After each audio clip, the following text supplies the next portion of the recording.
You're listening to Lone Star Community Radio on 104.5 KCZWLP Conroe and 106.1 KZCCLP Conroe and worldwide on IRLoneStar.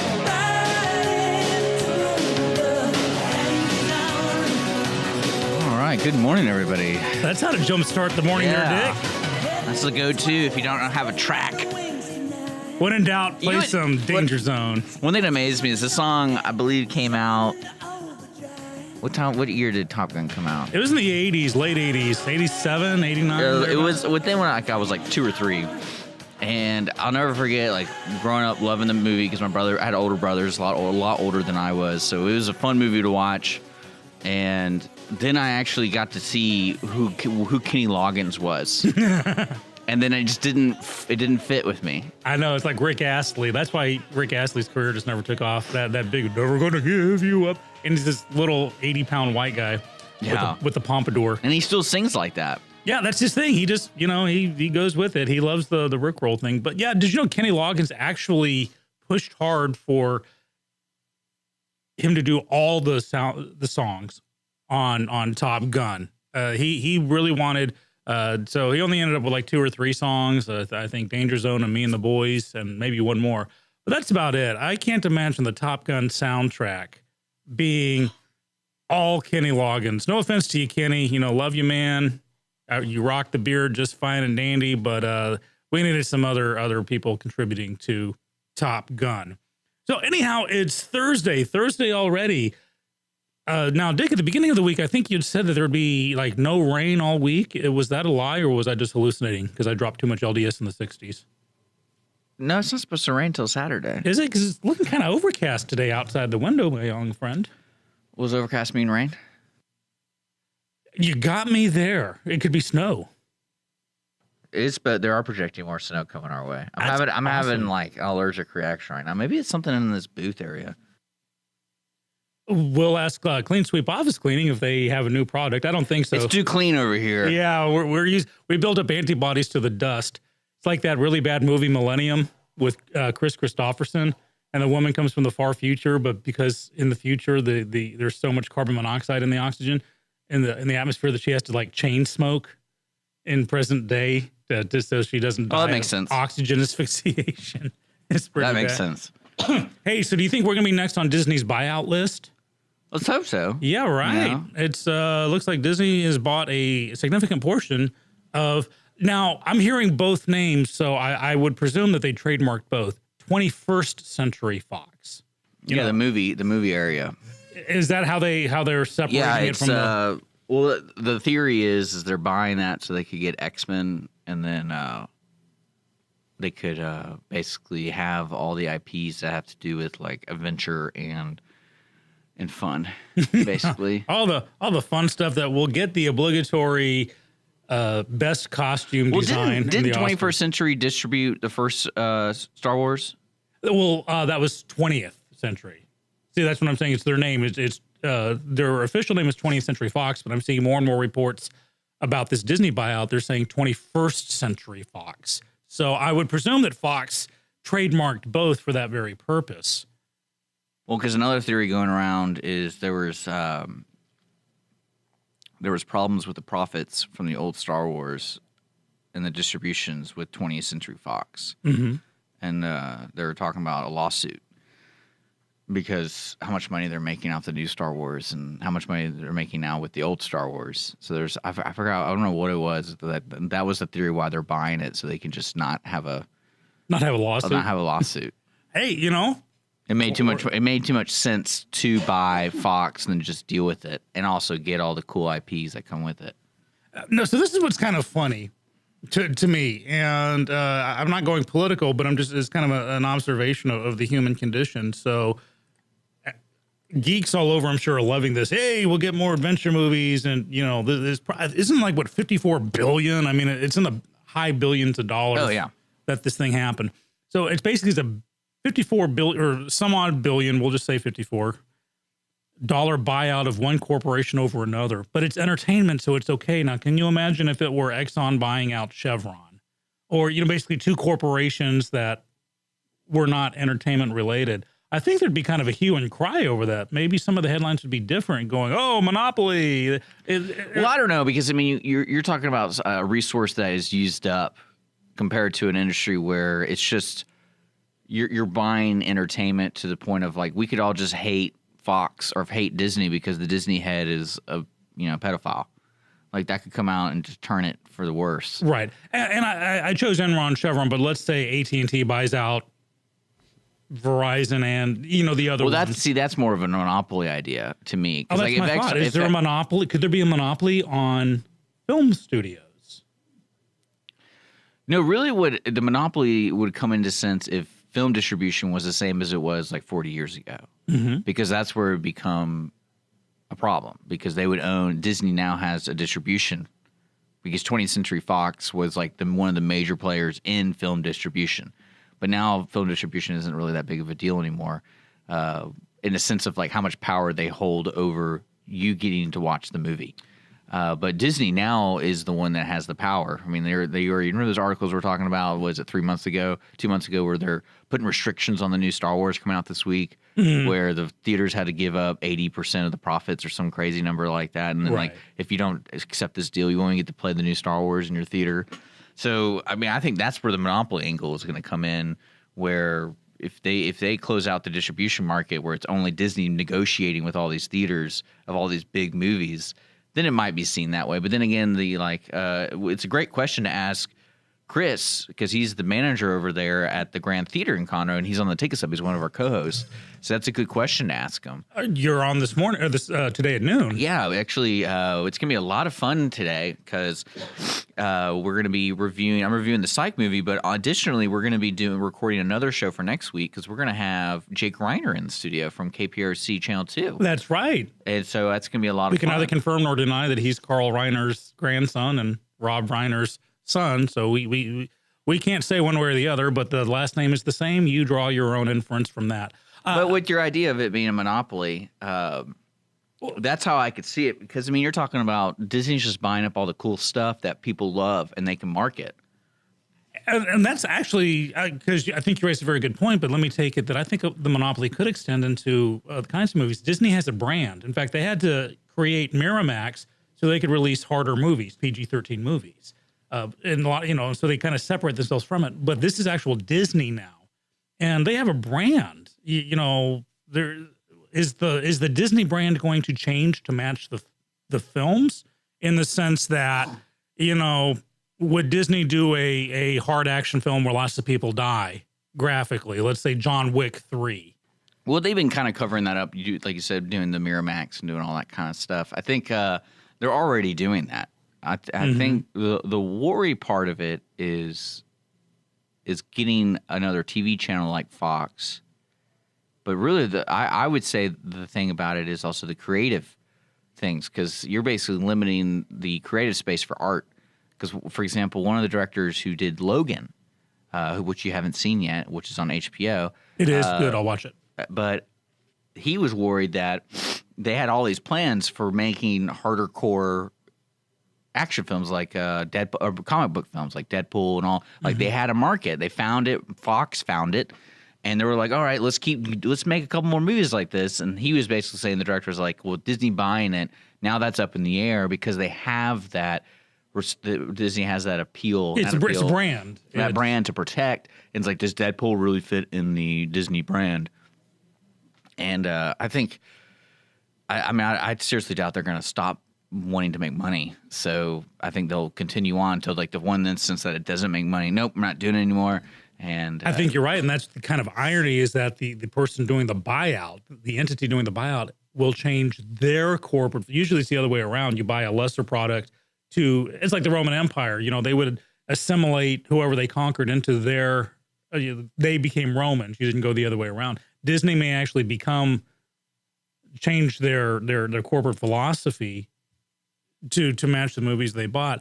That'd be very interesting. And it leads me on to something else, because we're talking about Star Wars. You know how like every movie's being like, I think almost every movie on the planet has been remade in some way, shape, or form, except for maybe Citizen Kane. But even Casablanca was remade with David Soul as a TV movie.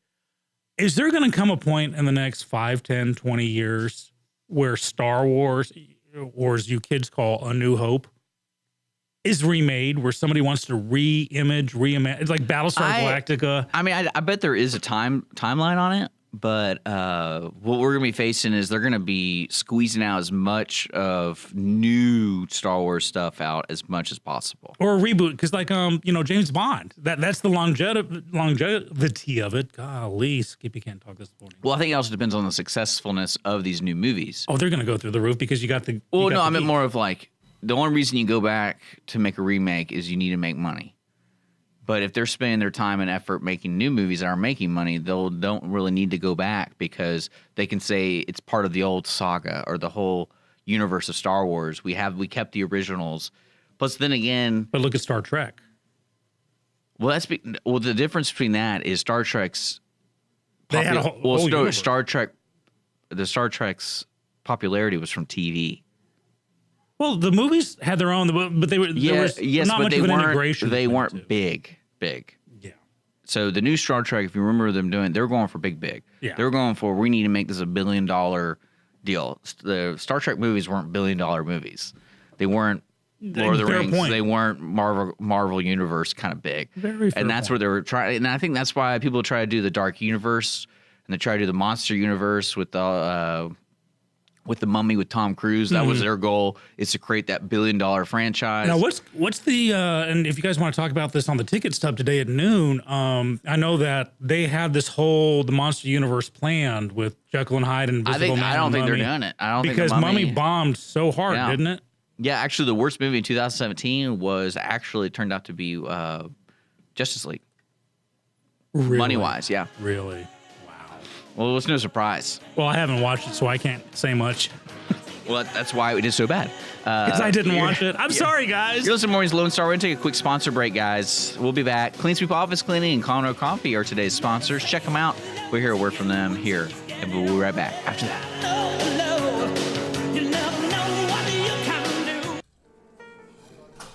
Conroe Coffee is a local coffee shop located in the heart of downtown Conroe at 206 North Main Street, Conroe, Texas. Between the Crichton Theater and the Owen Theater, Conroe Coffee serves breakfast, lunch, and dinner, along with tasty treats and Italy's favorite coffee. Have your favorite coffee or just have a midday snack be personally delivered to you at any location in downtown Conroe. All you have to do is call 936-CONROE-C or 936-266-7632. We'd like to thank our sponsor at Conroe Coffee for supporting Mornings with Lone Star and Lone Star Community Radio. Don't forget to check them out online at conroecoffee.com. Clean Sweep Office Cleaning has been Montgomery County's business cleaning service since 2002, offering professional office cleaning in areas such as restroom, stairwells, elevator, floor care, pretty much every angle of your office. One-time cleaning is available, but you will want these guys back. Offering daily, weekly, monthly scheduled cleanings, Clean Sweep Office Cleaning works around your business needs. Schedule a cleaning today online at cleansweepofficecleaning.com or call 832-689-7996. Clean Sweep Office Cleaning. Take back your time and let us make your office shine. Mornings with Lone Star is sponsored by Clean Sweep Office Cleaning. She got you jumping off the deck, shoving into overdrive.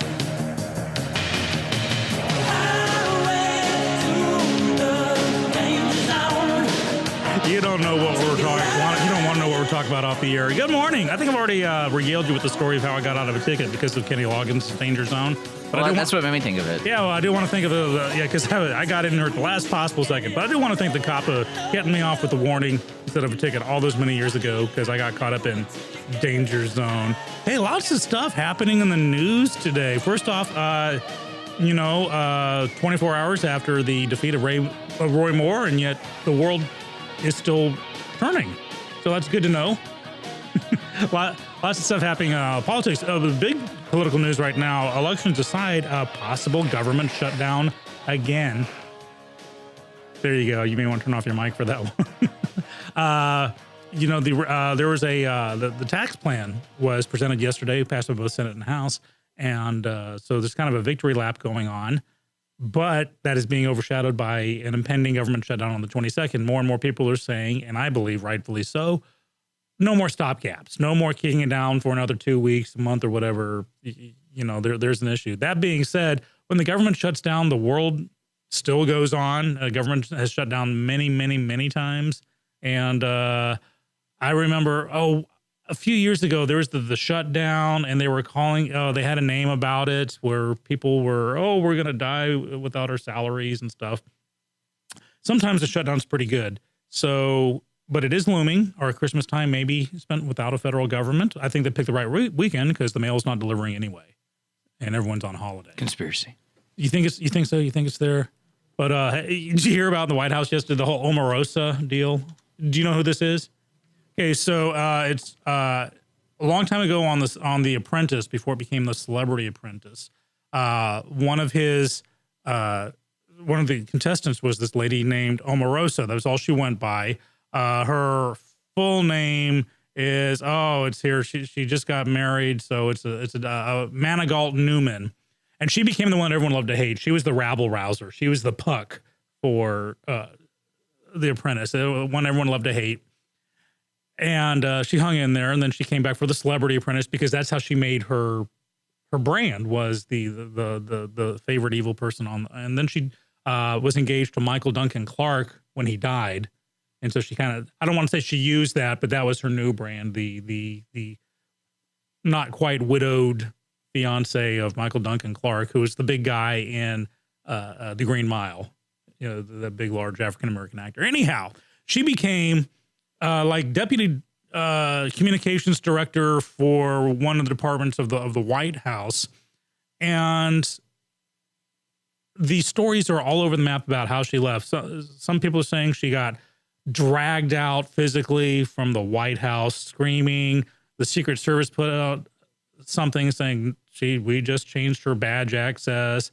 She said she wanted 100 days. It's all over the map about why, because Omarosa and Trump were close because of that. He actually liked her. So I'd like to get to the bottom of this whole Omarosa thing, because, you know, that's how much of a life I don't have on the outside of the world. But because she's telling you, it's like a People magazine. That's what's becoming it. Are we seeing like more? I don't like to say mainstream media. That makes me sound like a right winger talk show host. But you know, the primary media outlets we have today is, yeah, even Fox News. I mean, I'm going across party lines. Fox News, MSNBC, CNN, Washington Post, LA Times. I mean, you name it. They seem to be kind of People magazine-ing it up, kind of bringing it down, because, you know, this whole thing about Omarosa, this is like one of the top 3 headlines in Fox News. So it's not like it's a liberal slanted paper trying to say, the White House is falling apart. This is a deeply entrenched right-wing paper. This is kind of interesting, but yeah, fortunately, the shutdown is a bigger headline than Omarosa, so I do have hope of that. And another thing that happened lately, you know, we can kind of tie politics and these allegations together. There's a Kentucky state representative named Dan Johnson who was accused of molesting someone, and he denied it fervently. And then yesterday he killed himself. He committed suicide over this. And stuff like that kind of becomes a game changer, that if proof comes out that indeed he was this person, I guess there could be some kind of vindication for the public at large. Well, he was guilty. He knew it. But if this turns out that he was just overwhelmed, and that the second someone commits suicide because of false charges, that's where the whole narrative falls apart. And Dick, I think we kind of warned about this from time to time, that, you know, this could be a tipping point. All it takes is one person to try and personally. Well, it's happening locally. Talk to me. Yeah, the Mets thing. I saw an article in the paper about it. Yeah. So about 10 years ago, just as the peace, Mets, there was a sexual harassment suit that was settled, and the commissioner's court at that time paid, and it was taxpayer money that paid it off. Some people are quoting it as hush money, but, you know, it's just payoff money. So it's just like just like all of them, Conley, Moore, just every congressman or senator or governor who's paid off in a slush fund on taxpayer money. That's the same thing with Mets. And Mets, of course, has now thrown his hat in the ring for county commissioner. So it's become kind of a kerfluffle. Well, it is kind of interesting too because for the past week we've been talking about with the new age of internet and technology, like whatever you do is going to come back. Like if you have, it's all about your search terms or your SEO of your name. And it's funny about me personally, like I have the same name as 3 other Richard Price Schistlers. Yeah, if your great grandfather messed up, you're hosed. I'm sorry. Yeah, no, man, it's just part of that kind of misinformation that could happen, like because we know these journalists aren't doing their due diligence. And a lot of people have to ask the question, as a society, where should we put these things? Because the Mets thing, to me, the most damning part of it is it was done in a court of law. And to me, that's the one thing in my mind that you can't kind of refute, similar to like math. Like you can't refute math a lot, but it's always right. I'll just mildly correct you. Commissioner's Court is not a court of law, but it's still. Well, I meant the payout. It's through Commissioner's Court. Well, that wasn't through. She didn't have a lawyer representing her receiving that money. No, Commissioner's Court paid her.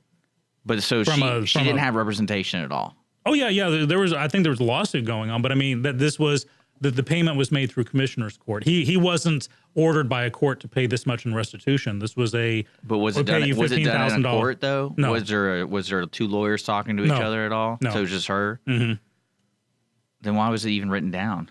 Because it was in part of Commissioner's Court. Okay. Where you have an agenda and it's like, okay, so next on the agenda. That's even kind of yeah, because that's a county business with county money. I know, that's what I'm saying. So like, okay, next on the agenda is no way, they didn't say that. Is there a video of it? Well, you know that they do video it. There are minutes, and it's funny. You can tell which outlets have favorites and who they want to win. And this is national. Well, I mean, at one point, like for example, the Harvey Weinstein. Like at one point, we don't really know exactly what he's done, but everyone has the consensus that he did something wrong to the point where he left the country. But like, there's not like a videotape. There's not something. And that's the fine line. When enough people, it's like in a car accident. If there's one person in one car and 2 people in the other car, there's a presumption that everyone's telling the truth. So by the car that had 2 people in it, chances are whatever they say, whether it's the truth or not, will be believed because there's 2 on 1. The more numbers and the credibility of the witnesses. Now, what's her name? Salma Hayek, the Hispanic actress or Latina actress, I guess is how to phrase it. She wrote a long thing about her time with Harvey Weinstein and kind of like the Stockholm syndrome, Svengali-like thing. No, this is actually pretty. It was very thought out. Cited many other people and instances of her time with him on the Frida Kahlo movie, Frida, where there's like a passion project and the things he had her do, and there was documentation to back this up. And from that and from witnesses and likewise other people who have nothing to gain by lying and everything to lose by lying, backing her up, it doesn't look too good on him. Enough stuff's racked up that even though nothing's been proven in a court of law yet, this is where the court of public opinion can hold sway because a lot of people with no reason to lie are saying, yeah, this is true. So these are character witnesses. When it goes to court, they're the ones that come in and say, yeah, he sucks. And then the jury or the judge chooses their. Yeah, but you think that's ever going to happen with this particular person? With him, no, it'll be settled long before it. 90% of all court cases, civil cases, are settled on the courthouse steps anyways. And this one, there's no way they can't. I don't know if it's Allred who's representing him or whoever's representing him would be an idiot to let him go on the stand. That's true. He would be his own. I can see it because he wants to be the. That's ego, what I'm saying. And you can't. If he says I'm going on the stand, you have to let him go on the stand, and his ego would make him. So I pity his lawyer, to be honest. He or she is like going to be, oh, this is not good. But yeah, so he just has to think OJ. That's why. Remember, his first response with all of this was, "Hey, I'm going to give $10 million to the fight the NRA." That was, or the Planned Parenthood, one of those, or I think both of them. That was his knee-jerk reaction to this going down. Is, oh, I'll just give $5 million to fight the NRA, thinking that would make it go away. This is where his mindset was. Yeah. So anyhow, this is this whole allegation thing is on national front, but it's also on our own doorstep. And this, remember, just earlier this week was when filing closed. Election season didn't officially start till Tuesday. 2 days ago, and this is already starting. And it is funny. You can tell media outlets who their favorites are, who they want to see in office and who they don't. And if you read kind of some local papers about the stories and how it's couched, oh, well, this thing happened about a decade ago, big deal.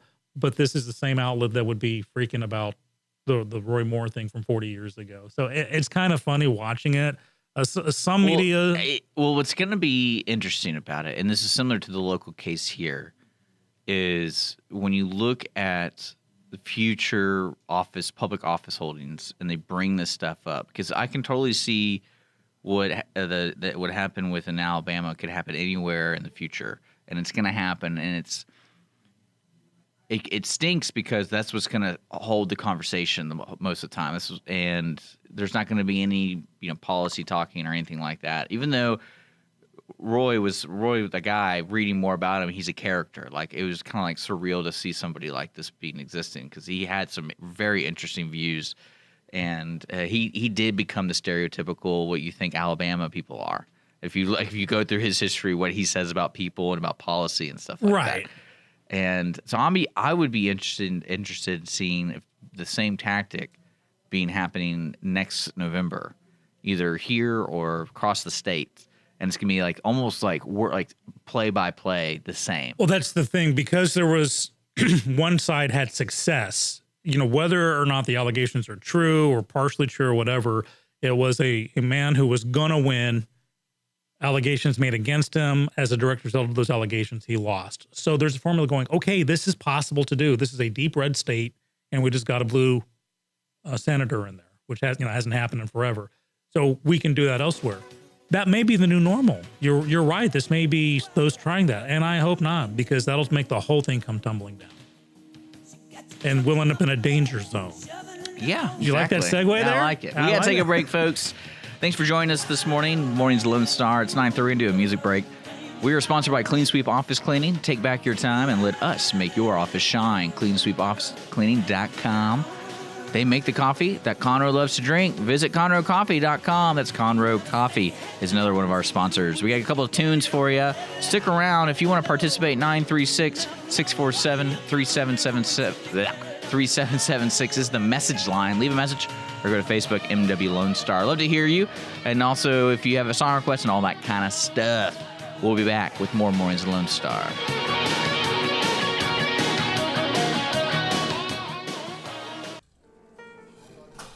Conroe Coffee is a local coffee shop located in the heart of downtown Conroe at 206 North Main Street, Conroe, Texas.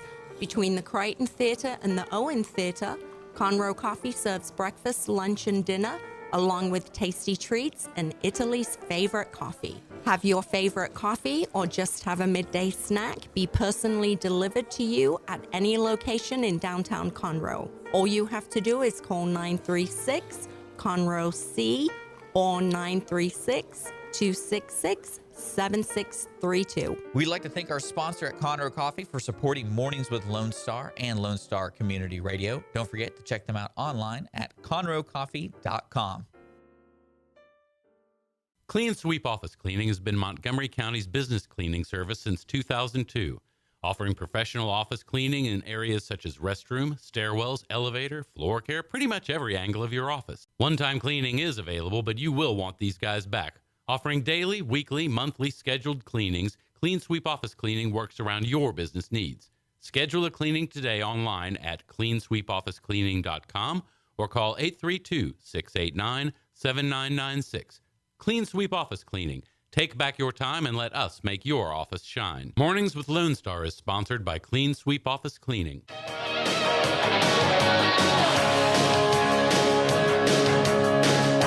9:40 in the morning on Mornings with Lone Star with Dick and Skippy. After yesterday's, 3 dozen people in the studio at the same time, it feels kind of quiet today. Yeah, I know. We got to rowdy it up. That was fun, wasn't it? Yeah, that was the fun. Great. Go to our Facebook page, watch the video we posted of these amazing kids, the Montgomery High School madrigal singers, regaled us with a couple of carols, a cappella. They were really awesome. Just made the whole studio just get in that Christmas spirit. Good music choices. Way to go, guys. Yeah, way to go. Good music choices today. You know that the Pink Floyd, Another Brick in the Wall Part 2, which is the one everyone knows. The kids, they had a royalties agent back, I think in 2004, sued like Pink Floyd and everybody to get them royalties for that. Because they were kids in a school singing, this for it. And they're like, well, we're on there were like 23 students at the Islington Green School. And he was looking to secure about £6,000, which is like $11,000 at the time for them. And I got to see how that actually was resolved. Obviously, it was more than 10 years ago, so I'm sure there was resolution. But I hope that the Madrigal Singers don't think that, if we make it big, if we go national because of that episode yesterday, I hope they don't want us to give them royalties. Buy them some coffee, maybe some Conroe I'd just coffee. say go for it. Go for it. Yeah. Our success, your success is our success. We share success. There you go. And we'll I think the brick in the wall folks. What's interesting about that is, at that time, Pink Floyd was a pretty big production. Right. So I'm surprised that they didn't have the cover up, like basically the representation of the kids, and that's you think they would have a proper way of paying them, in a sense, like somehow, like free cookies if you do this. And they may have actually had that, but my thought would be, well, these are probably 10-year-old kids at the time. Yeah, but they have to have representation. But that's a parent that's like the kid because they well, I mean, in the industry at that time. I mean, that's what I think was bypassed. I think it was calling the school, hey, we need some kids to sing a background to the song as part of our concept album. Okay, well, here, kids who want parents, we're going to have them record this. Are you all okay? Parents on a little way. We're going, yeah, sure, why not? A little exposure for the kids. And then 10 years later, the song's made $100 billion. And they're like, hey, we want a piece of that. Because it's funny that he only I feel like that's like, because he didn't ask for punitive damages, just, $6,000 between 23 kids. Or 6,000 pounds, and basically $12,000 between 23 kids. So what, $500 a kid, roughly? I had to do that math in my head. Yeah, but I don't say, do they win? I think they did. I'll have to do a follow-up. Or they probably settled, like everyone's settling these days. Everybody's settling on the courthouse steps. I'm just saying. No, I feel like that's not right. It's just not right. I don't feel like that's right. Which part? Giving the money to the kids. I feel like that would have been, you can just say Pink Floyd's are buttheads because they didn't pay them. But, they clearly signed a document. But that's the thing, the representation, it depends on what the document signed, because that's why a lot of, like the Star Trek actors sued successfully, because they were only paid for the original run of a Star Trek episode and one rerun. And then when it went to syndication, they were left out. They're like, hey, wait, you guys are making money off of what we did. Well, you didn't sign the contract because syndication didn't exist. You guys didn't let us know about it. And so there was 0 instances of syndication at the time? Correct. Star Trek was one of the first shows to be syndicated. Okay. Where it got passed around to then that's what made it so popular. That's why you read contracts as to the end of the known universe. Right. That's now. So back then it was, you'd have that. You had the Star Wars, the original actors going, okay, I can pay you big, or I can pay you SAG minimum and give you a cut of the profits, or the merchandising. And the smart ones did that, and they became gazillionaires. And frequently that's happened where, no, I want my big payout now, and they lose out on potential millions later. It's funny. I was listening to a comic. He was talking about being offered a radio gig because he went on as a guest host. And he didn't want to be a radio person. Mm-hmm. He wanted to be a comic. And it was a morning show. And he just kept, the way he described it, he just always didn't want to ever say no. He just said he refused to do it if they didn't pay him more. So he got his contract up to like $220,000 a year as a radio. This is probably in the 90s. And he kept saying no and no and no. And then finally, when he went to go do his other job, because he thought he was going to do commercials and stuff like that, they canceled it. And then he lost out on $220,000 because he just kept telling these people no. Mm-hmm. And then that's about opportunities and what your paperwork is and knowing your priorities. So these kids, well, like for example, what about the kid who's on YouTube making, he's not making $11 million or whatever. That YouTube won't give a kid $11 million. Well, no, it goes into a trust account, I'm sure. You sure? I would like to think that here's the thing: the courts can always appoint a guardian ad litem to look out for the best interest of the kid for that very purpose. That the parents don't squander all the money, saying, "Oh, it's ours because we gave birth to women. We're his manager, so and our fee is $10.8 million. He has enough for college." at the end of this. So, I mean, there are checks and balances. And the thing, I mean, I see what you're saying about the brick in the wall kids, but if it was misrepresented at all that, hey, you know, we're just going to throw this together. We can get them, we can get another ones. And then it becomes a huge thing, much like the Star Trek syndication. You can renegotiate a contract going, hey, none of us knew it was going to be this big. And let's renegotiate. Because of us, your song had that particular appeal. And Pink Floyd, yeah, but I feel like as the other side, you sign a contract and you agree to get paid this. But they didn't. And that was their thing, is their parents may have signed on their behalf, but it wasn't necessarily looking for their best interest. I mean, the kid thing is questionable because it's not technically them. Right. I understand that. But like the Star Trek people, they signed and accepted money. And that's where I guess I have the issue with it. Uh-huh. No, that makes total sense. But that's why you renegotiate a contract. And looking like in TV series where West Wing or the Friends, where they say, we're going to walk unless you make it. Is this in the middle of them making it, the show? Yeah, this is like after the first year. You know, I would renegotiate. That's what... Is that what they did, or did they actually? Oh yeah, the Friends group, you know, Courtney Cox and Matthew Perry, they all banded together, and I think it was like 2 or 3 seasons in, because they knew they were making NBC tons of money, and they said, pay us all equally $1 million an episode, or we all walk, and they all banded together, and that's what happened. In West Wing, that's kind of why Rob Lowe eventually left. It's the show originally was supposed to be centered around Rob Lowe's character, kind of like the young guy, big wide-eyed in the White House, and you weren't even supposed to see the president.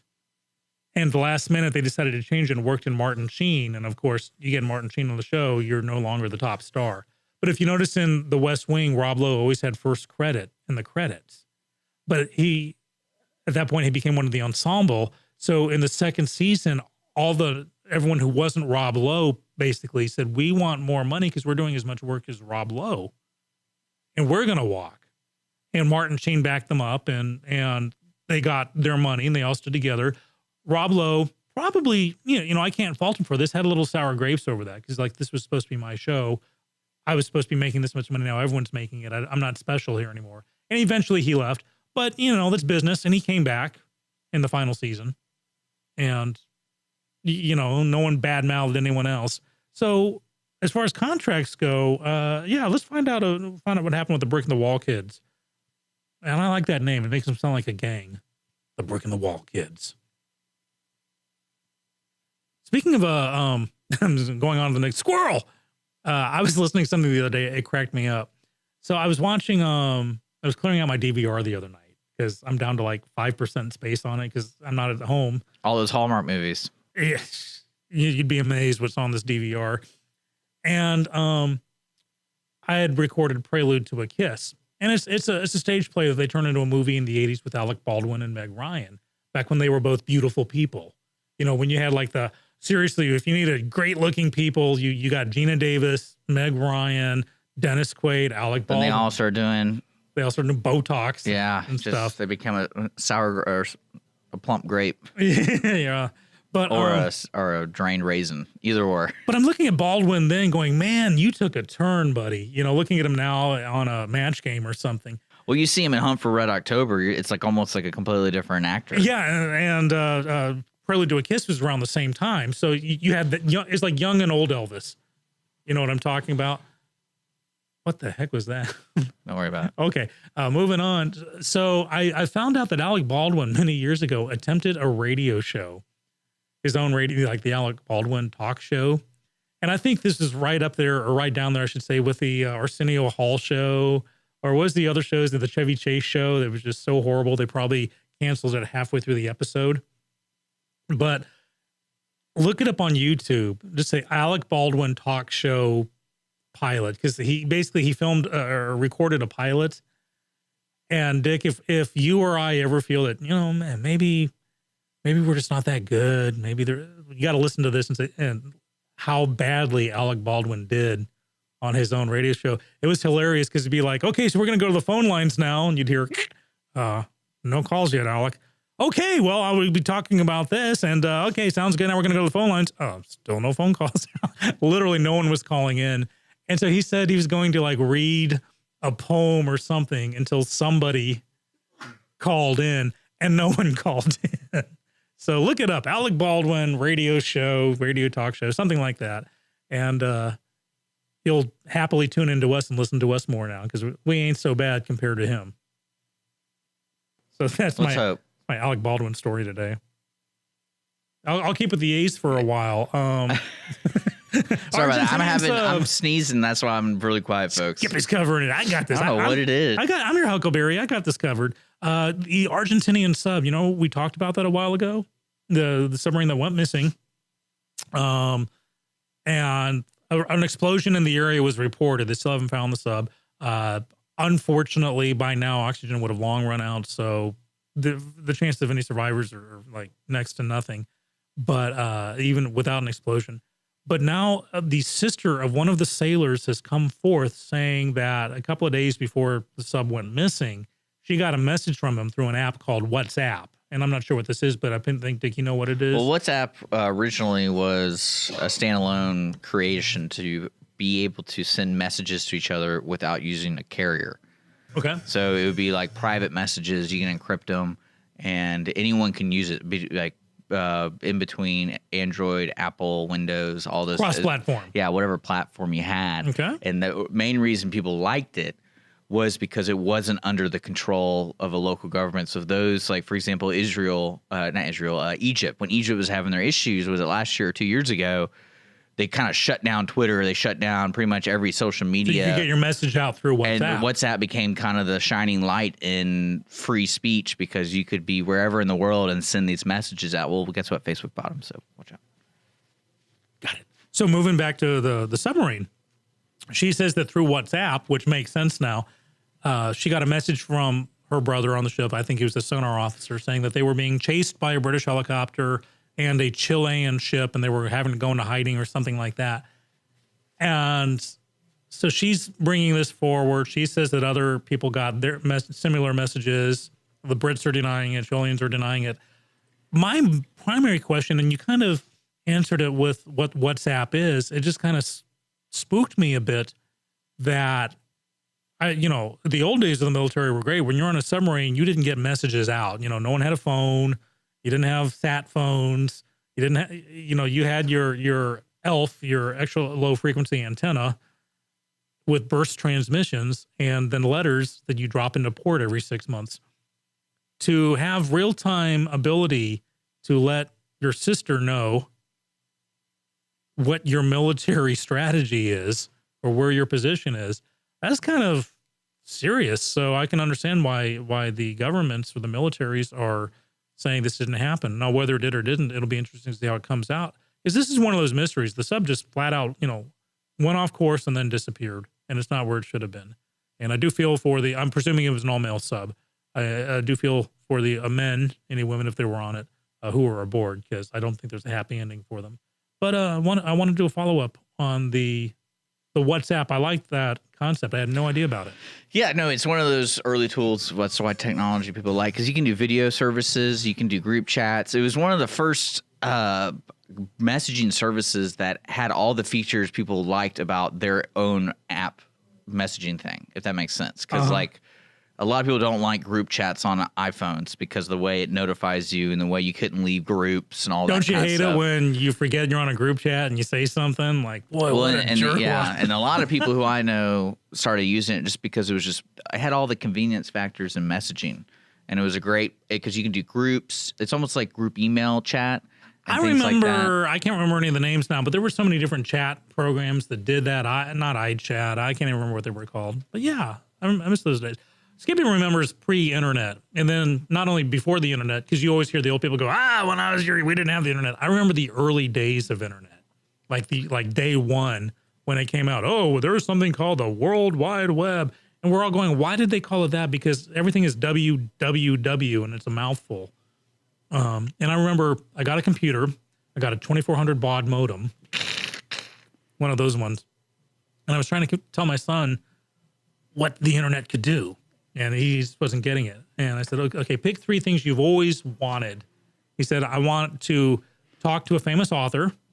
I want to see a map of the earth from space. And I want to learn Chinese or something like that. It was something about China. And so it took like all night to load up these pages, but I got a satellite map of the Earth through, I think it was through Archie, the file sharing program.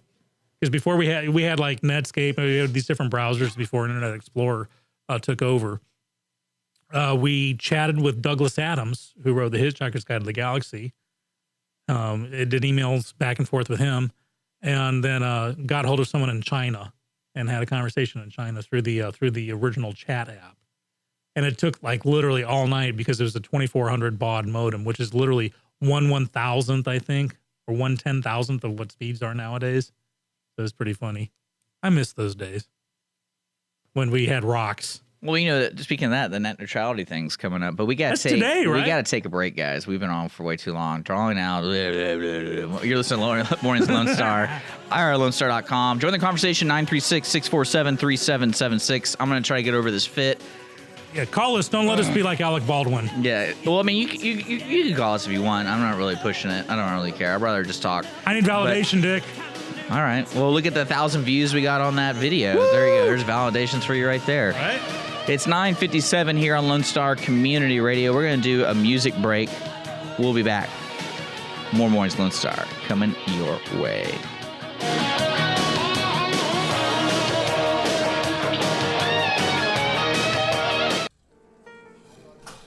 Conroe Coffee is a local coffee shop located in the heart of downtown Conroe at 206 North Main Street, Conroe, Texas.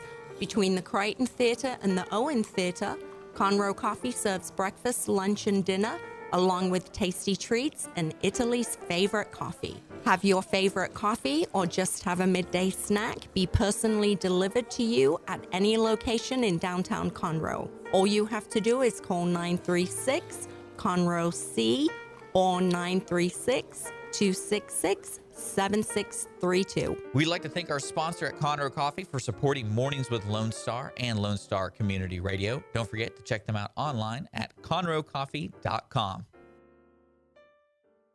Clean Sweep Office Cleaning has been Montgomery County's business cleaning service since 2002, offering professional office cleaning in areas such as restroom, stairwells, elevator, floor care, pretty much every angle of your office. One-time cleaning is available, but you will want these guys back. Offering daily, weekly, monthly scheduled cleanings, Clean Sweep Office Cleaning works around your business needs. Schedule a cleaning today online at cleansweepofficecleaning.com or call 832-689-7996. Clean Sweep Office Cleaning. Take back your time and let us make your office shine. Mornings with Lone Star is sponsored by Clean Sweep Office Cleaning.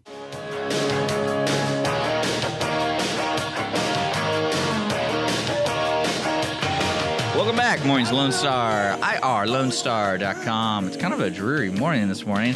Overcast, it's going to rain, Richard. How are the drivers doing with that? I mean, are they handling the weather okay? Because there's no ice on the roads, but... Welcome back, Mornings Lone Star. Sponsored by Clean Sweep Office Cleaning and Conroe Coffee. There you go. There you go. That's it. Hey, you know what we haven't talked about in a while? The NFL. I know, right? You know, Dick's like, he's like, you're absolutely right. And he's about to ask me, Skippy, what? When you're right, you're right. Yeah, and I know I can predict Dick's next question. Skippy, so what is it about the NFL that is so fascinating today of all days? Right? Yeah. Yeah. I think you could put it all on a dice, like what it is. It's like, oh, kneeling, oh, protests. Well, I guess that's the same thing, isn't it? Infidelity. Getting warmer. Well, a little colder. Accusations of harassment. Not really. And in fairness, Deflategate.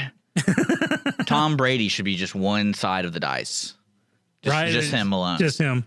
Like a little six-sided die there. You just roll it. I wonder what would happen. What's going to happen with Tom Brady after he retires? Because you really could have Peyton Manning continuously being on TV because he's pretty funny, like ironically through those like nationwide commercials. Yeah, like, where he just whoever his agent is or whoever is working up a campaign to be catchy, have Peyton Manning involved because somehow I know nationwide because of Peyton Manning. Right, exactly. And that probably will disappear after a couple of years. But kind of like Allstate, it was the president from Dennis Haysbert from 24. President Palmer. I mean, like I know it through that. And he's also wasn't he in Navy SEALs? Yeah, he was in Navy SEALs. He was in the Heat with Al Pacino. Yeah. Well, everyone was in Heat. It seems like true. But yeah, Dennis Haysbert has been in a lot of stuff. Dennis Haysbert was the Cuban guy in Major League. That's No, he was Haitian. Haitian, that's right. Yeah, he was. Get it right. I'm sorry. So hateful. I know. But so in full disclosure, it's not NFL so much as the NFL Network. So apparently their vice president and executive editor for NFL Media, David Eaton, was caught trying to delete years worth of tweets that he'd been sharing with porn stars and escorts. And Hold on, was this the same guy with doing the line coach? What? No. This is apparently he had ongoing relationships with like porn stars and stuff. Now some people are freaking out, going, "Oh, morals clause." I think it'd be awesome, to have an ongoing tweet relationship with a porn star. That's like street cred to me, right? Wouldn't you want that? Holly would understand if you had an ongoing tweet conversation with a porn star. Well, we had this conversation yesterday She's about an not artist? wearing a wedding ring. And how do you think she had that conversation? Now she's holding this one. I mean, isn't there literally a TV show devoted to that concept where it's arranged relationships and the other, like, so you get to see these people live out their fantasies while having an arranged relationship? No, I think man, there's a I'm show. watching the wrong shows, man. I'd be all over that. That's kind of cool. So yeah, so it's not much of a scandal. In fact, it's like a zero scandal. So an NFL executive shares tweets and messages with porn stars and escorts. Yet oddly, the life goes on. But apparently, some news outlets viewed it as one of their top 3 headlines. So I thought I'd throw it out there in case it meant more to you than it does to me. That's all I got on the NFL this week. Thank you. You are very welcome, Dick. Well, I mean, I think it's interesting that the NFL has crossed over from a sports talk, and similar to what the ESPN's been doing, where they're no longer just doing sports, they're doing political commentary on sports and also social commentary with sports tied in. And I mean, I think there is an argument there. You could say the NFL does have the sway or the push to do things outside of the arena, where it becomes like, positive message for kids growing up, hitting each other's heads. It's really important for our young kids to hit each other in the head all the time. And then outside that, eating healthy, those kind of things. But when you have so much good, there's always going to be bad with the good, right? And I think the NFL's paying their dues. They are indeed. Well, unfortunately, and it's almost like a parent relationship when you let your kid get spoiled and you give them too much allowance, or actually you give them money just and they don't work for it and too much, or they come to expect certain things. And then they eventually become the brat that screams and does a YouTube video screaming at their parents because they got a black iPad instead of a white one or something. I think it's kind of what's happened with the NFL is they let their kids, the players for the most part, get away with so much that when the kids finally went too far, the parents are like, well, they're just being kids. And of course that didn't work. So, well, we're going to try to, we're going to spank them, and that didn't work. And, so it's very much a family dynamic there. But is there anything else with the kneeling going on? I mean, I miss Jake. We got Jake. Yeah. Call us if you're listening. Call us sometime, Jake. We miss you, but I miss talking sports with you. Dick is useless for me in this. Yes, that's this very, instance. very true. No, I haven't really seen anything. I know they were negotiating giving money to certain causes and things like that. Beautiful. It's wonderful. I haven't been watching sports. I wasn't that watching much. beforehand. I've been so- watching a lot of soccer, and outside that, it hasn't really been anything controversial. I mean, the only thing I know is the Olympics are coming up, and so there's a doping scandal with Russia, and then Lindsey Vonn hurt herself. So I don't know. I haven't heard if she's going to be in the Olympics yet. Uh-oh. But outside So much that, for those chapstick endorsements. yeah. Well, she could do it in a wheelchair, right? Like it's even a quadra or even. I'm just kidding. I have heard this radio commercial for this company, and their tagline is because you can do everything just on your computer. It's so easy you can do it in your underwear, and it's pretty funny. We need taglines like that. Dick and Skippy, you can listen to us even when you're naked. I think that would be a big selling point. Hey, I do have some serious late-breaking Christmas-related news here. This is some serious stuff here. Apparently, Stormy the Christmas Cow, who was part of a nativity scene in Philadelphia, escaped twice. Got on the loose twice and caused like police searches.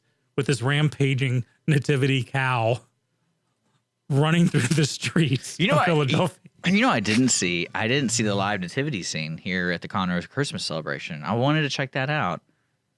I missed that too. Was that the night of the tree lighting? That was the that was the next weekend. Last weekend. Okay, yeah, I totally missed that one too. Yeah. I wonder how that went. I wonder if their cow made a break for it. So apparently this cow made a break for it twice, stopping traffic, hoofing it across a busy highway. Just had to be corralled by police with their cruiser, so they're actually using their cars to hem this cow in. They get it back to the nativity scene. I guess whoever tied the knot failed Boy Scouts. Hours later, the cow made a second break for it, and instead of the highway, Stormy the Cow got smart and stuck to the city streets and was eventually found on the 4th floor of a parking garage. So they lured Stormy back with a full breakfast and trying to keep her occupied. So I guess Stormy won't be in next year's nativity scene. I think Stormy will be this Christmas dinner for those who had to, probably for the police that had to chase it down twice. But I got to say, go Stormy. Yeah. Do not cave into the man. Be free, Stormy.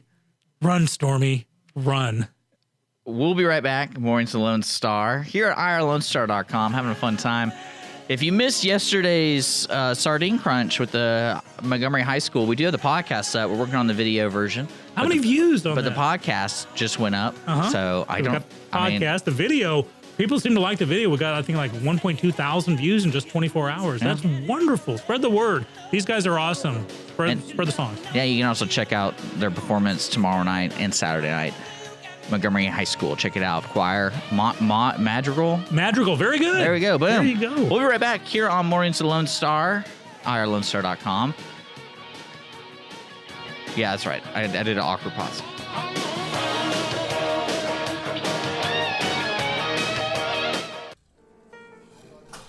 Conroe Coffee is a local coffee shop located in the heart of downtown Conroe at 206 North Main Street, Conroe, Texas. Between the Crichton Theater and the Owen Theater, Conroe Coffee serves breakfast, lunch, and dinner, along with tasty treats and Italy's favorite coffee. Have your favorite coffee or just have a midday snack be personally delivered to you at any location in downtown Conroe. All you have to do is call 936 Conroe C or 936-266-7632. We'd like to thank our sponsor at Conroe Coffee for supporting Mornings with Lone Star and Lone Star Community Radio. Don't forget to check them out online at conroecoffee.com. Clean Sweep Office Cleaning has been Montgomery County's business cleaning service since 2002, offering professional office cleaning in areas such as restroom, stairwells, elevator, floor care, pretty much every angle of your office. One-time cleaning is available, but you will want these guys back. Offering daily, weekly, monthly scheduled cleanings, Clean Sweep Office Cleaning works around your business needs. Schedule a cleaning today online at cleansweepofficecleaning.com or call 832-689-7996. Clean Sweep Office Cleaning. Take back your time and let us make your office shine. Mornings with Lone Star is sponsored by Clean Sweep Office Cleaning.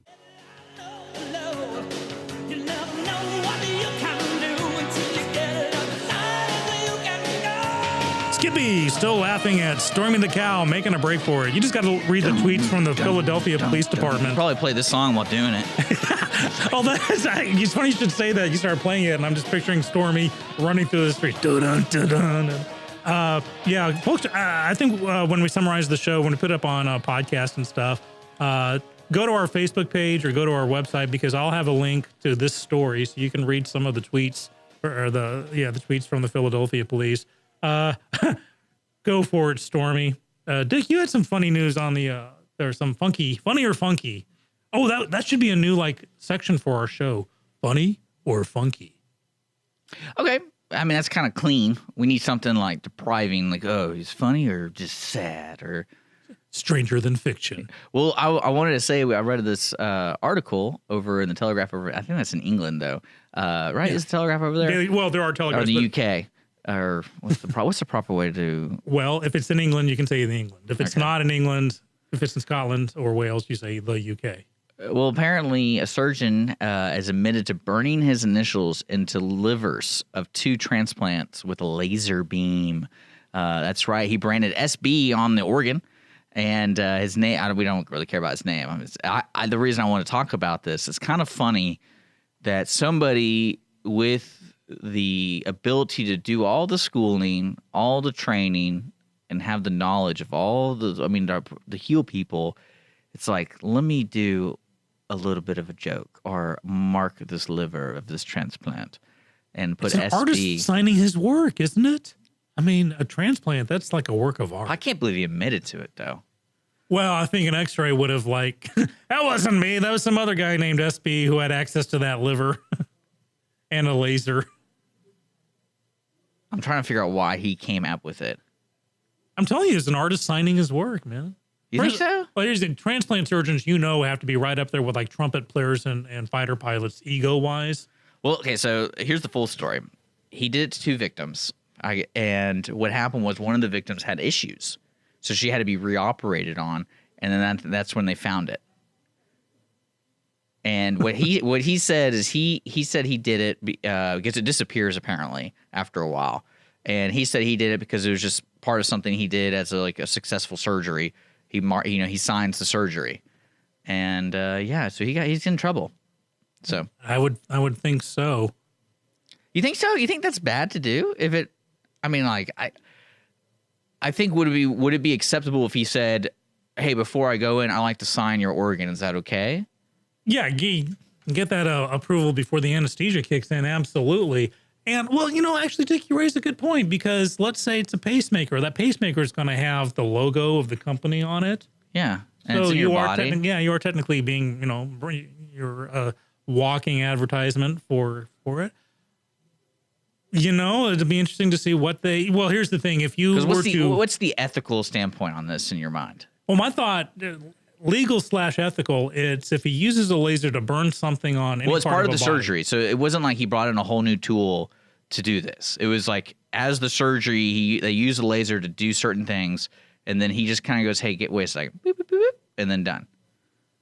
I guess legally, and I can actually ask my lawyer friend about this. Let's say that somebody put a tattoo on a part of me that no one would typically see. Let's say on no one ever. You couldn't even see it. Right. Let's say, my left butt cheek, something like that. But he did it without my consent.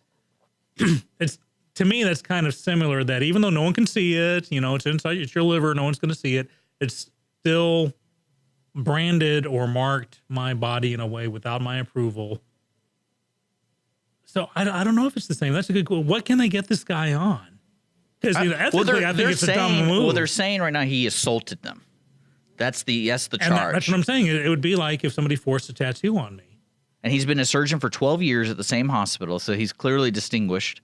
I mean, I feel like if you're a decade old something, you're somewhat distinguished. Yeah, but we're talking socialized medicine, though. Oh, booyah. Skippy. Why? Regardless of that. But I don't know. So that's one of those things where you probably get half the doctors saying, that's wrong to do that. But then you get other half of doctors like, in one shape or form, we always have our signature on our stuff somehow.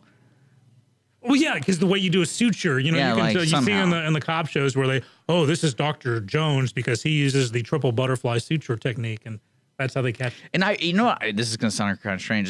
I wouldn't put it past the future medicine where if they if they do some type of surgery on you. You said doo-doo on the air. Yeah, the doo-doo. They do a type of surgery. I would not be surprised if they chip the organ that they put in, and when you go in, like say you're in a car wreck, and they're bringing you in to like, hey, we need a full history, medical history.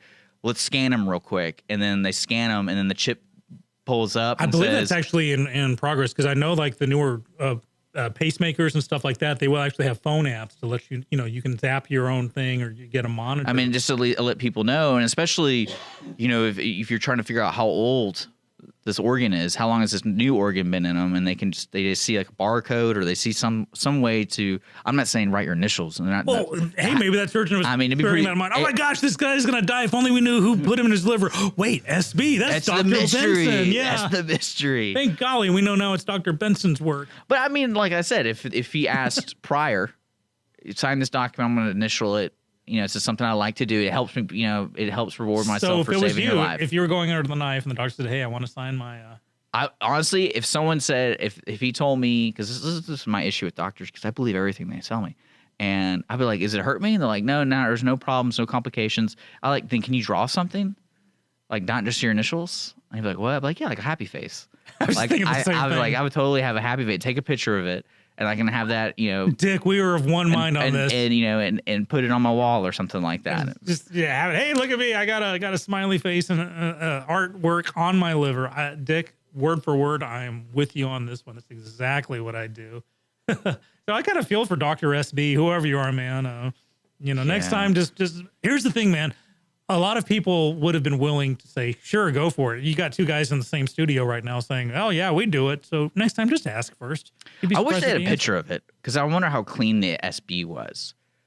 What if it was like a Superman symbol? Wouldn't that be awesome? Well, I mean, like, because you could do. Was it a computer cutting or was it like? Because I know some tools, depending on what kind of tool you're using, they'll have a computer cut, or it'll be like free range. Like I have a pen in my hand. I think it's the pen in your hand. Because to me, then in my mind, if I'm a surgeon opening somebody up and I see that, I don't imagine it being so clear. Like, oh, that's a dude's initials. But I bet he noticed, oh, there's something wrong with his liver. And something's on it, and he like kind of touches it, and they're like, "That's weird." This would be a much greater story if he like chose some people and just branded 666 on their livers. That's funny. Yeah, that's cool. So that was a great. I love that one, and I'm feeling for Dr. SB now. I'm kind of on your team here, buddy. Hope you prevail in court. Was there another story? You said you had a couple that you kind of ran across. Well, there's a couple that are pretty bad, so we don't want to bring it down, do we? And like we're like mad pooper level bad. Mad, you like that video I sent you? Yeah, I wish we could talk about that. 10:30 last night, Dick sends me a YouTube video. I won't go into details, but let's just say it had stuff to do with like kind of a mad pooping situation. So I got my revenge on Dick. I sent him back an episode of what was the Flavor of Love with Flava Flav, the rap artist, and because I remember I was flipping channels and I actually saw this scene like live years ago, so I had to pay Dick back for his late night text of pooping madness part 1 with so pooping silly. Madness part 2. Yes, the things that we do when we're up too late at night past our bedtime. Yeah. Well, it's 10:28, folks. We got to take another music break here at irlonestar.com. We're enjoying this morning. I hope you are too. Again, if you missed yesterday's show with the choir, the podcast is up. Look it on iTunes, Google Play, also irlonestar.com, MWLS/MWLS. We're working on the YouTube video soon. Just keep following us on Facebook. We'll post it. You know, all that cool stuff. You're listening to Lone Star Community Radio. We are sponsored by Clean Sweep Office Cleaning. Take back your time and let us make your office shine. CleanSweepOfficeCleaning.com and Conroe Coffee. They make the coffee that Conroe loves to drink. Visit ConroeCoffee.com. We'll be back after a couple songs.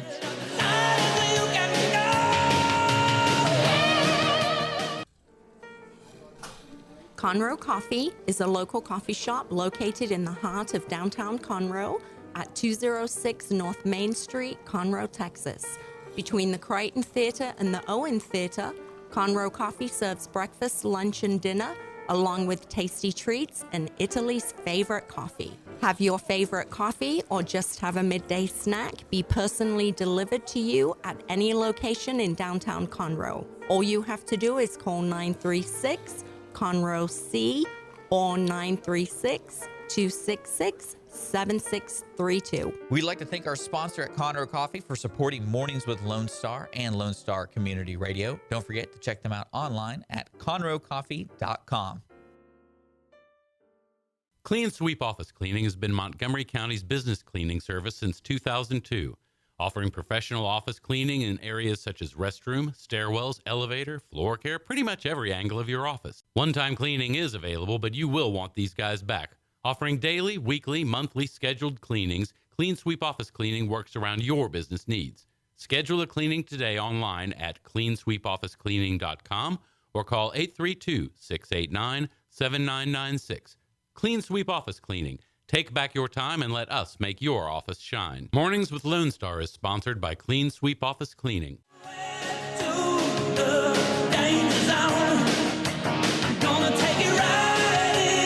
Welcome back. Morning's Lone Star.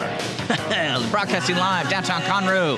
Conroe's FM 104.5, 106.1. Worldwide, irlonestar.com, and download the Lone Star Internet Radio app from your app store to listen to us on your phone anywhere you have an internet connection.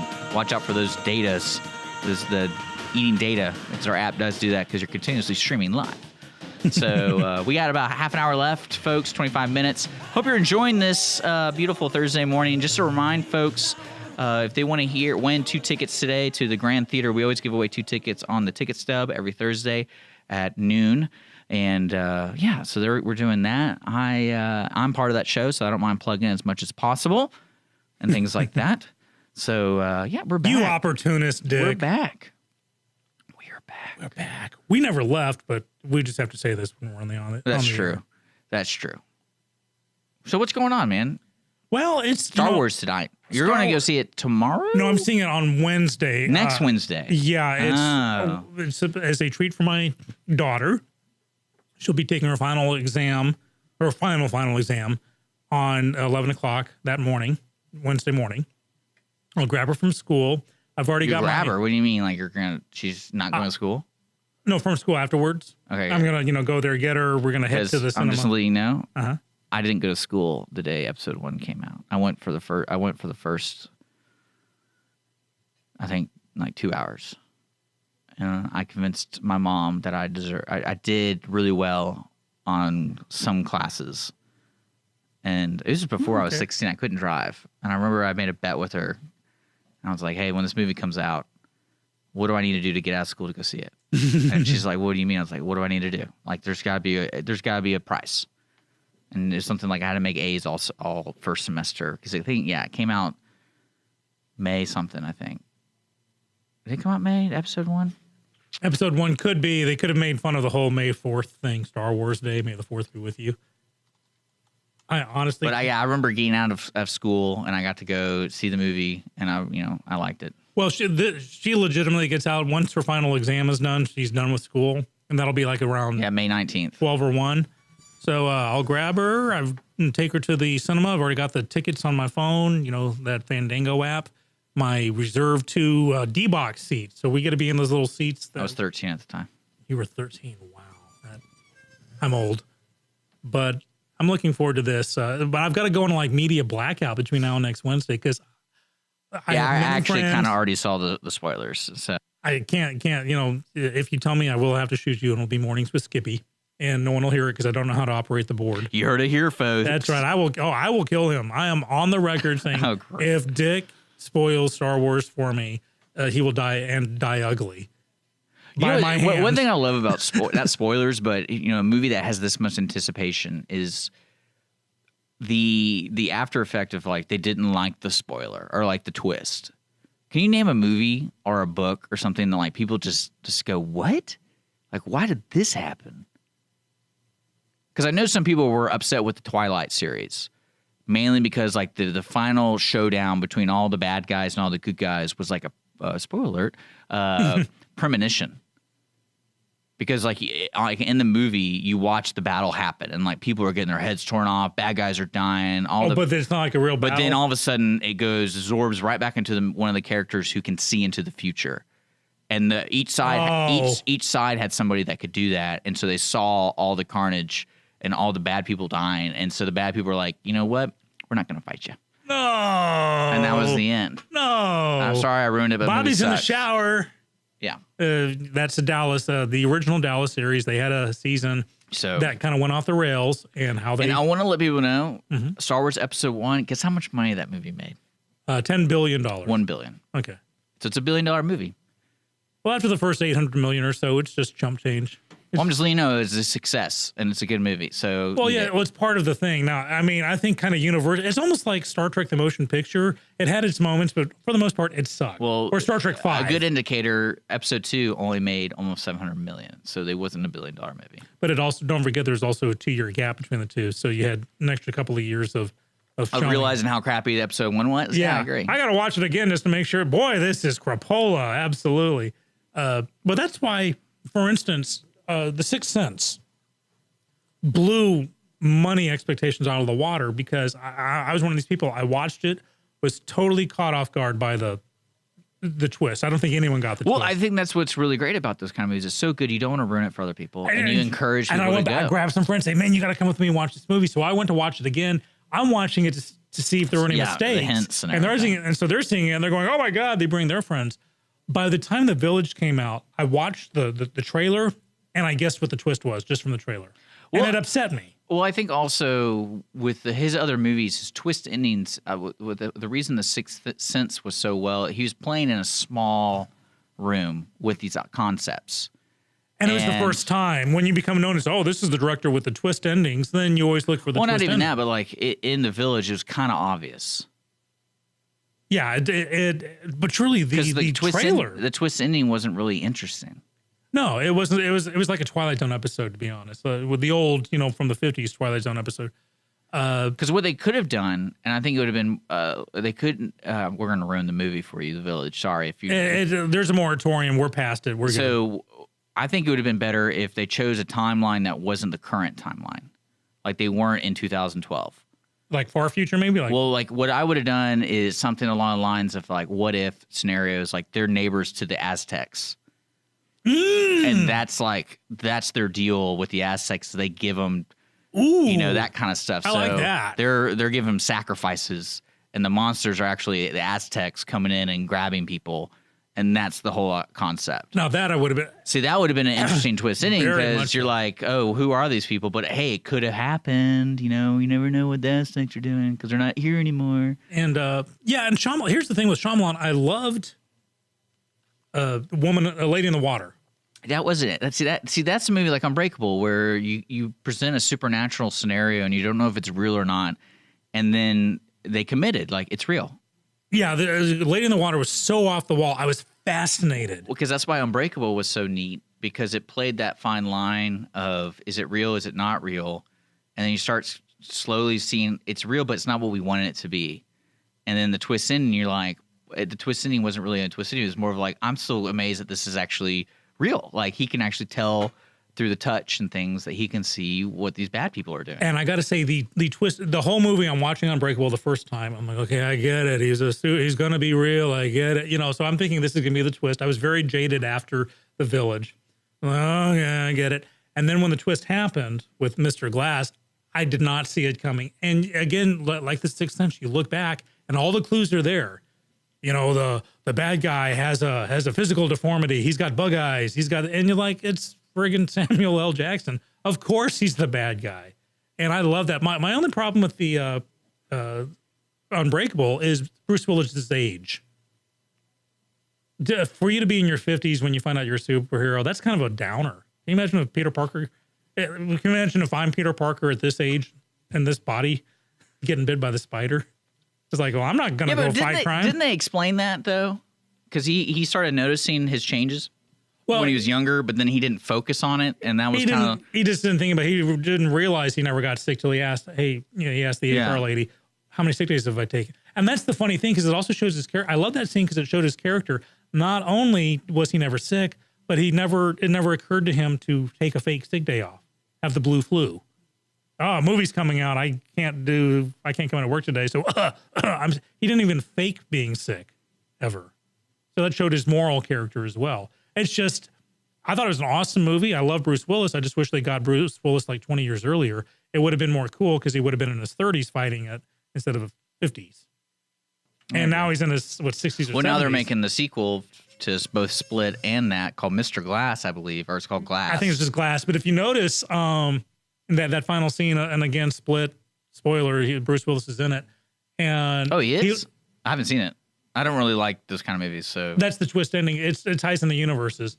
It's at the end of Split when the bad guy goes on the run, and you're in a diner watching a TV about the news report, and the camera's just going through all the people at the diner, and some girl's watching the TV going, wow, that reminds me of that guy that in the wheelchair that got caught like 15 years ago. What was his name? And you pull up and you see Bruce Willis sitting next to her with his old janitor uniform. Was he a janitor? Yeah, he's a security guard. Yeah, and he's like, Mr. Glass. His name was Mr. Glass, and you're like, oh, it's the same universe. You get it.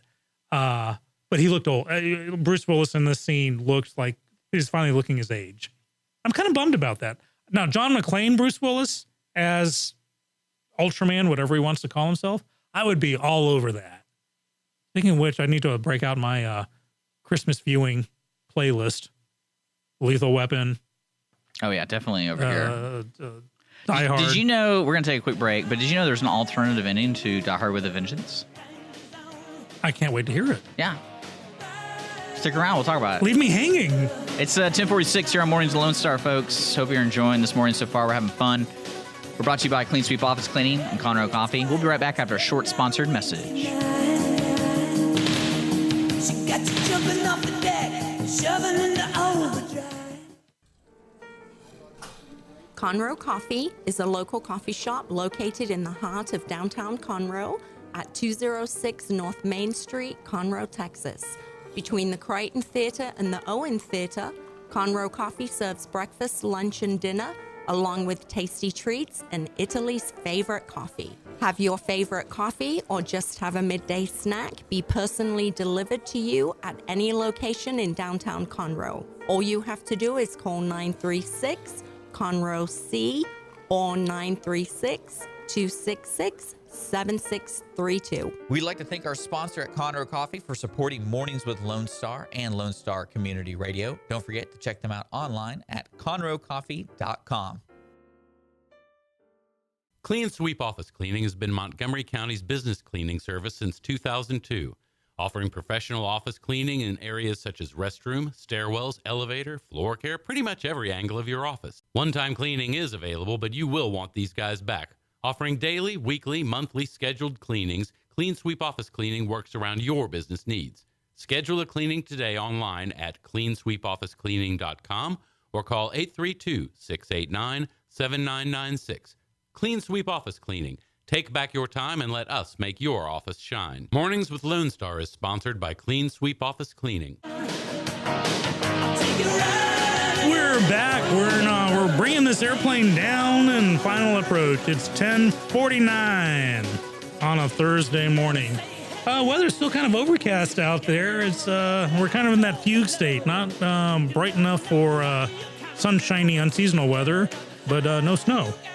And Dick is doing the secret double horn sign, jamming out to Kenny Loggins. You know, it's funny. It's after every morning we have our bumper music. I have to listen to the whole song by the end of that day because I'm like, it's in my head. It's not going away. Are they remaking Top Gun? Yeah, well, not remake. It's a sequel, and Cruise is actually signed on Cruise. And I wonder if Kelly McGillis is going to be in it. He's the only actor I can think of on top of my head that has blessed the movie producers that they can actually have a believable character continuing.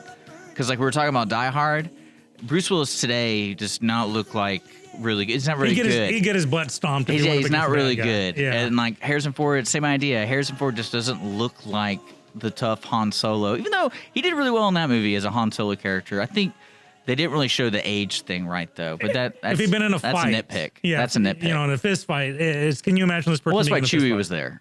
Right. All the time. Because he never fought. Remember that? He always shot his gun. He was more of a gunslinger instead of a... And he shot first, people. There's nothing wrong with that. Han shot first. What was the argument? Because he's a murderer? Or what? Yeah, that's why Lucas changed it. Because it's like it showed that Han was a cold-blooded killer. It's like, yeah, he is. No, he's a good guy. He's a general of the rebellion now. Rebellion wouldn't take criminals. criminals. That's the whole beauty of rebellions is you get the most uncommon leaders growing. Because, I mean, you have to say, like, Jesse James was a leader. I mean, he had a band of thugs. He has gang, you know. I mean, if he's put in a dire situation like that, yeah, he's going to be a leader. And that's what I always thought Han Solo was because he was a exporter of illegal goods, right? Yeah, he's a smuggler and a killer, and he shot first. Did you see the the unused footage of the original Jabba the Hutt? Mm-hmm. Because they used it in the comic books. He wasn't the slug. He looked like a guy out of a Renaissance. He looked like Friar Tuck. I think the slug was great, though. Yeah, but I would have... Because it had that really, like, to me, that's really good. And I remember that. And especially that scene with Princess Leia without the uniform she's wearing, but it really made him look like a pig. Like, you're just, this guy's gross. Mm-hmm. And I like that a lot because he was very docile. Like, I was like, how's this guy the leader? But you can believe it because he's so evil, I guess. Oh, yeah, he didn't have to. I'm not going to kill you because I don't have to. I can just sit here and ruin your life. Oh, yeah, absolutely. But Jabba sent Guido out for Han. Han knew he was not going to make it out of their lives, so Han shot first. End of subject. Moving on. What controversies do you think the new Star Wars that's coming out tonight going to have? If Luke is how do I phrase this? A girly man for going. It seems like every time the going gets tough, the Jedi go hiding. and they're kind of wussies about that. Well, the funny thing is about these new movies is you're touching, and this happened with Force Awakens. Like you're gonna get voices that are loud enough with disgust. You know, they tarnish this. They're not doing it right. Like I know me personally, I didn't really like A Force Awakens because it was almost like a direct repeat of Episode 4. Like you really could do bad Mad Libs, and it'd be the same movie. Second was it's the way they approach the Rey thing about her learning the Force. I know you can argue Luke learned it just as abruptly and things it's like raw that. talent now.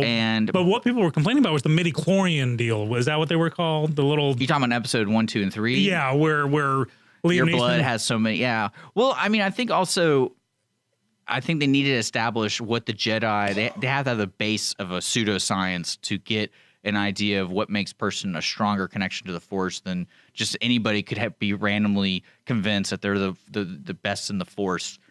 But then again, like the Rey thing, the main thing I really didn't like about her character is she had no proper guidance into what the Force was. Luke was introduced and had Obi-Wan who watched him for 6 whole hours. but at least someone told them, "Hey, what's the Force?" Energy, And at blah, least blah. it was something that he could discover on his own with the influence of somebody else. Rey was just like, "Oh, I can grab things from the snow."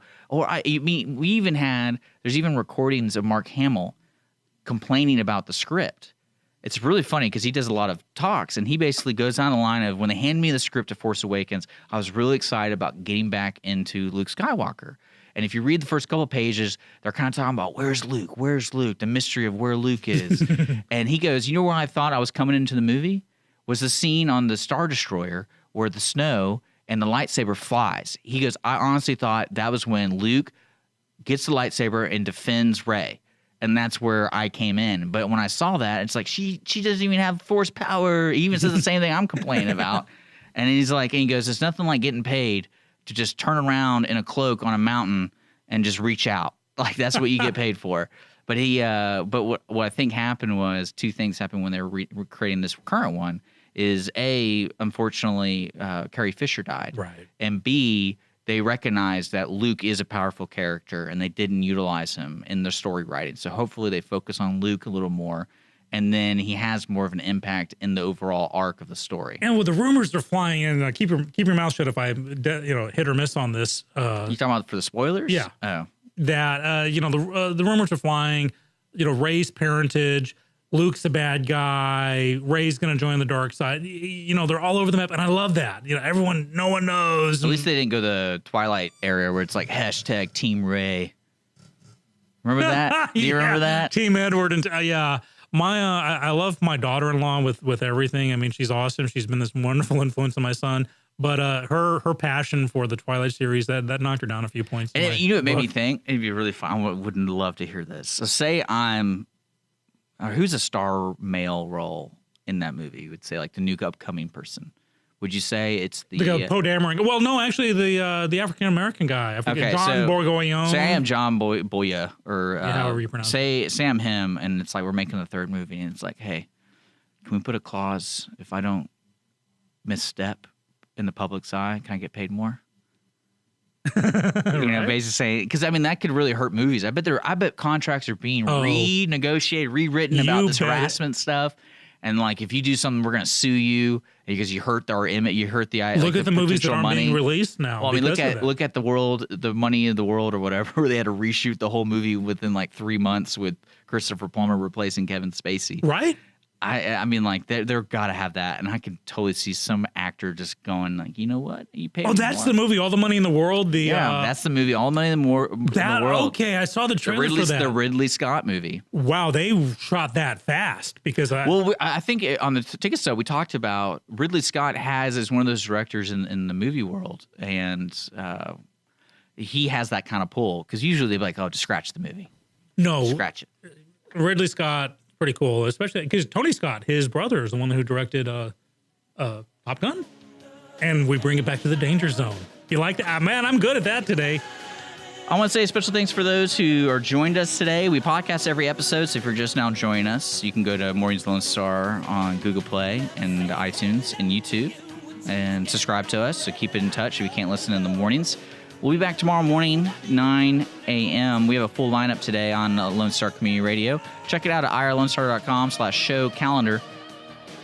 Sean, it was good to see you. Dick, it was great seeing you, man. See you tomorrow? Yes, Let's do this again tomorrow, Let's do this okay? again tomorrow. Okay. Special thanks to Clean Sweep Office Cleaning. Take back your time and let us make your office shine. That's cleansweepofficecleaning.com. And Conroe Coffee. They make the coffee that Conroe loves to drink. Visit conroecoffee.com. We'll be back tomorrow morning, 9 a.m. Out along the edge, it's always where I burn to be. Further on the edge. Thank you for checking out this production of Lone Star Community Radio. Lone Star Community Radio is Montgomery County's community radio station. Don't forget to check out this show and many others across the Lone Star Community Radio Network, either live on Conroe's FM 104.5, 106.1, the Lone Star Internet Radio app, or irlonestar.com's live audio stream, and on replay on podcast, Channel 12's Our City TV in Conroe, or Channel 21 KVQT in Houston, and of course their YouTube channel. This production is copyrighted and all rights are reserved by Lone Star Community Radio. Have a question regarding this program or other Lone Star Community Radio shows? Want to sponsor or start your own show? Call the station message line at 936-647-3776 or email the station at lscr